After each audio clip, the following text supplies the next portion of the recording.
Uno de los temas de la parashá de esta semana, Parshas Be'aloisha, cuando enciendas, es el tema del man. El maná es un pan del cielo que caía en el campamento del pueblo judío, y el pueblo judío comió este pan del cielo durante todo su viaje a lo largo del desierto hasta llegar a la tierra de Israel. Ahora bien, nuestros sabios cuentan, basados en los versículos de la Torá, como vamos a ver en un instante, que el man no caía exactamente igual para todas las personas. Y sin embargo, cuando comían el man era exactamente igual para todos. ¿Qué quiere decir con esto? En un versículo dice, cuando caía el rocío sobre el campamento, el man caía sobre el rocío. Vemos entonces que caía Bamahané, en el campamento. En otro versículo, también en la parashá de esta semana, dice, Shatu ha'am belaktu, el pueblo judío tenía que esparcirse por todo el lugar para recoger y juntar el man. Y en otro lugar, en Parshas Beshalach, mucho antes en la Toira, cuando también se habla del man, la Toira dice, Yatsu ha'am belaktu, el pueblo judío tenía que salir y buscar. Pero entonces, ¿cómo es? Si caía en el campamento, ¿para qué había que esparcirse por todos lados? ¿O para qué había que salir? Y nuestros sabios responden que había 3 niveles de personas, y para cada uno de ellos el man caía diferente. El primer nivel eran los tzadikim, los justos. El man caía en el campamento, en la puerta de sus casas. El segundo nivel se llamaban Beinonim, intermedios, en donde tenían que, por lo menos, esparcirse por el campamento para encontrar el man. Y el tercer nivel eran Reshoim, malvados, que esa gente tenía que salir, tenían que salir del campamento para encontrar el man. Aún así, no dejaba de ser Lechem min hashamayim, pan del cielo. ¿Qué diferencia hay entre Lechem min hashamayim y Lechem min haaretz, pan del cielo y pan de la tierra? Una de las diferencias es que para producir el pan en la tierra hay que trabajar. Hay toda una serie de trabajos específicos, arar, sembrar, cuidar, cosechar, moler, etcétera, etcétera, hasta llegar al pan. Pero el man caía preparado, exacto, listo para ser comido, a pesar de que en la práctica, de acuerdo a qué nivel uno se encontraba, si tzadikim, beinonim, reshoim, si justos, intermedios o malvados, las personas, como dice la parasha de esta semana también, tenían que trabajarlo, tenían que molerlo, etc. De acuerdo a qué nivel de persona estaba, era el trabajo que tenía que hacer con el man. Pero con seguridad no eran necesarios todos los trabajos arduos necesarios para hacer el pan, Lechem min haaretz, el pan de la tierra común y corriente que todos comemos. Esto por un lado. Otra diferencia entre el man y el pan común y corriente es que nuestros sabios cuentan que el man no tenía nada de desperdicio. No tenía desperdicio en absoluto. Era todo absorbido por el cuerpo. E incluso los malvados que comían man también eran totalmente absorbidos, este pan del cielo, en el cuerpo de ellos. Absolutamente ningún tipo de desperdicio.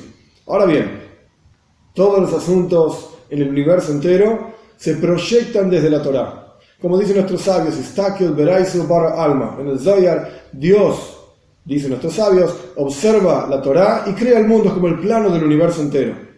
Quiere decir que existen estos dos conceptos del pan, Lechem min hashamayim, Lechem min haaretz, el pan del cielo, el pan de la tierra, en la Torá misma.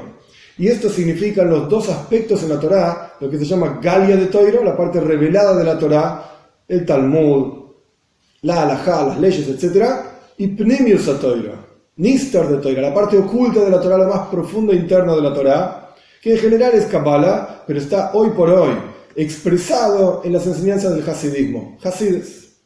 ¿Qué diferencia hay entre Lechem min haaretz, el pan de la tierra, la parte revelada de la Torá, y la parte oculta de la Torá, Lechem min hashamayim, el pan del cielo? En la parte revelada de la Torá hay todo tipo de discusiones, hay todo tipo de problemáticas. Y cuando uno estudia una página del Talmud, un rabino dice de una manera, el otro dice de otra manera. Hay que entender por qué este dice así, por qué el otro dice así, cómo entienden los versículos, etc.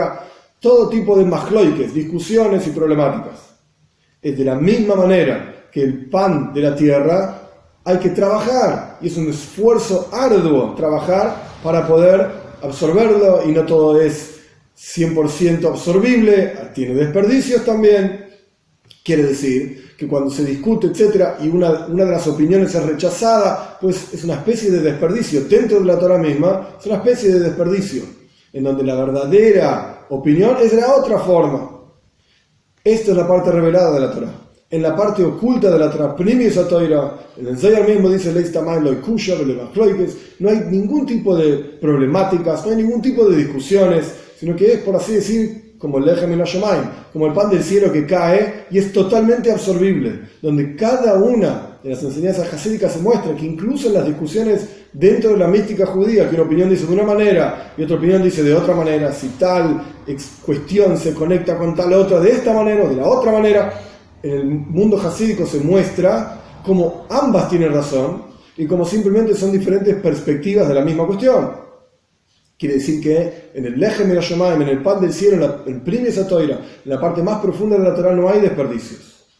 E incluso un malvado, por así decir, un Yehudí que no cumple Torah Mitzvot, etc., cuando absorbe Primis HaTorah, cuando absorbe lo más profundo de la Torah, así como cuando comían el man, tenía un efecto en esa persona. Y si bien la persona también tenía que hacer un esfuerzo, así como con el man, los malvados tenían que trabajarlo para comerlo, no tanto como con el pan de la tierra, etcétera, como ya expliqué, pero tenían que trabajarlo de la misma manera. La parte profunda de la Torah, la parte interna de la Torah, un malvado tiene que trabajar para que tenga un efecto en él, pero en la práctica tiene un efecto en él. Y como dicen nuestros sabios,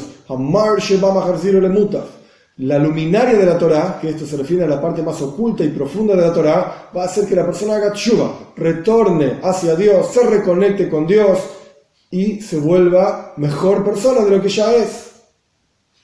Esto significa que hay que ir a estudiar Primis HaTorah, hay que estudiar la parte oculta de la Torah. Una cosa no quita la otra, uno tiene que saber las leyes, tiene que saber cómo conducirse como un Yehudí, cómo corresponde, etc. Pero también es fundamental estudiar la parte oculta de la Torah, porque es literalmente como el man, literalmente como el pan que caía del cielo, que no tiene absolutamente ningún desperdicio y tiene la capacidad de hacer que la persona retorne a Torah y Mitzvot. E incluso el Baal Shem Tov escribió, el fundador del movimiento hasídico, que cuando las enseñanzas hasídicas se esparzan a todo el universo, entonces va a llegar Mashiach. Quiere decir que es una preparación, el estudio del hasidismo es una preparación para la venida de Mashiach. Al respecto de Bnei Noach, al respecto de los gentiles, ¿qué relación tenían con el man? Y ahí vamos a poder ver qué relación tienen con Primis HaTorah, con lo más profundo de la Torah. Cuentan nuestros sabios que el man se derritía, después de un día, no duraba, hacia el otro día se derritía. Ese líquido que se transformaba en man se iba por los ríos y los animales bebían de esos líquidos, de ese agua que estaba mezclada con el man derretido. Cuando un gentil tomaba ese animal y lo comía, lo degollaba, lo que sea, y lo comía, sentía el gusto del man. Quiere decir que de alguna manera u otra, quizás no en forma directa, quizás en forma indirecta, etc., pero los gentiles también probaban el man y sabían de la alabanza del pueblo judío, sabían de la alabanza de este lechem, de este pan del cielo, que era tan especial. Quiere decir que a pesar de que en las leyes del estudio de Torah está claramente indicado que para los Bnei Noach el estudio, por ejemplo, de Kabbalah está prohibido, pero la forma que enseña Hasidut, que no es Kabbalah y no es un comentario a Kabbalah, sino que es una forma, Hasidut hay diferentes definiciones, pero una de ellas es poner al hombre frente a Dios directamente y llevar al hombre a pensar en su creador. Quiere decir que un Ben Noach también debería estudiar Hasidut, quizás no en forma directa, quizás adaptado para entender realmente en las partes necesarias para poner al hombre frente a Dios, porque no son todas las partes iguales, etc. Pero sea como fuere, un Ben Noach también debería estudiar Hasidut, porque de vuelta, esto pone al hombre frente a Dios, esto le permite a la persona saber cuál es su misión en la tierra, dónde está parado, y así como en la época del desierto, cuando el man caía en el campamento del pueblo judío, etcétera, etcétera, los gentiles probaban el man. Primis HaTorah, la parte más profunda de la Torah, también es para los gentiles, de acuerdo a las enseñanzas hasídicas. Y un punto más para probar esta idea, y con esto terminamos.